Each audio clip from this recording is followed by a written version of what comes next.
focus on York. There's not much going on Sunday, and obviously by the time we sit here again, York will be well underway. So quick thoughts on the big one, the Drummond International going to post at 3:35 on Wednesday, Nicola. How do they bet for that? Yeah, it looks a brilliant race. Poet's Word 2-1, Roaring Lions in there at 5-1, and Saxon Warrior is 4-1. So yeah, they're the front three that people are looking at, and very competitive. What did Aidan say at the Irish Champions? He said he was very positive about Saxon Warrior. Yeah. Right. Is that not the answer you wanted there? So it'll obviously be logical to run here and then on to Irish Champions Stakes. Yeah. You were there. I was, but I didn't really have any work to do, so it's kind of just there to eat and mingle. Yeah. Nice cannabis. If they all turn up, Cracksman, if he happened to show up, doesn't look likely. What a race. Yeah. You've been dissing Cracksman all summer long, and now you're going to say he's going to make this He still has race. that element of kind of swagger about him. He just needs soft ground. Yeah, I'm not sure he's going to get it. I don't think it's favourable in terms of forecast. I think Poet's Word is rock solid. I think this is still probably more his trip than a mile and a half.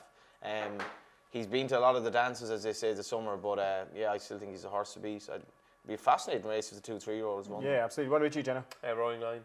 Thought his best performance was in the Dante. I think York suits him, that long straight where he can just gradually up the gears. And, you know, beating Saxon Warrior in the Eclipse, if you watch the race again, he did incredibly well to win because Oisin Murphy made the moves at all the wrong time. He made move on the bend, and it was like he was riding the race knowing that he was on by far the best horse. He'd get more cover, I think, at York. Made the right moves in the inquiry, though. He did make the right moves in the inquiry, but I would upgrade that performance. I thought he was at least a length better horse than Saxon Warrior. So Saxon Warrior's had all to do to beat him, I think. Should jockeys be asked to be interviewed in inquiries?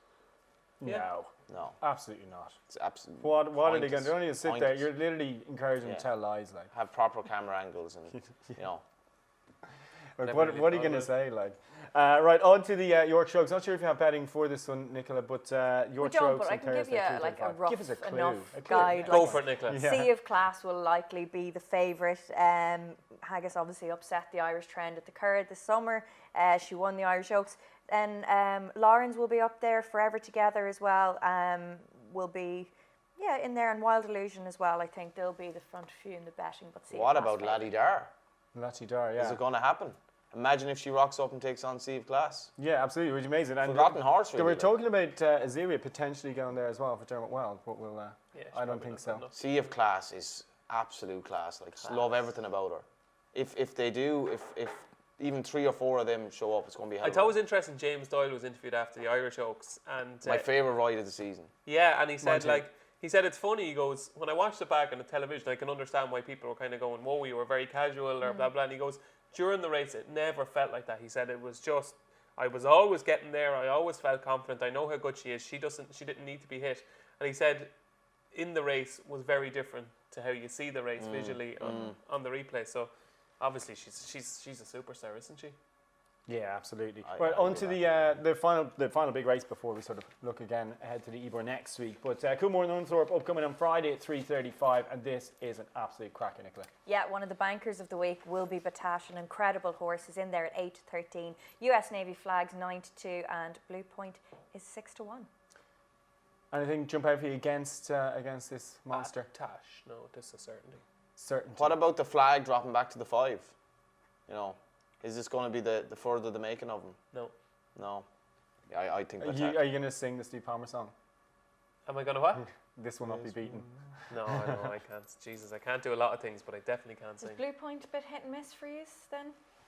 Yeah, I was very disappointed at Newmarket. Just didn't really have that kick. I think he's just better at Ascot than anywhere else. Yeah. Batash that's as good as it gets, wasn't it? A good one. Yeah, considering the pace early, the likes of Catchy were in there going absolutely flat to the boards, and he just hacked upside them. And was on the wrong side, and then came across, and still it was incredible.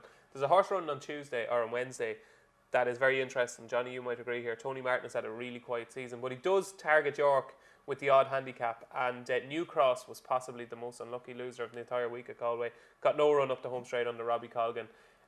Runs in a 2-mile handicap. I think it's the 4:15 on Wednesday, and any idea who'll ride? Could be very well handicapped. I'd actually be hoping for Colin Keane, who rides a couple of the Newton Anner stud horses, but time will tell. I think this horse is well handicapped.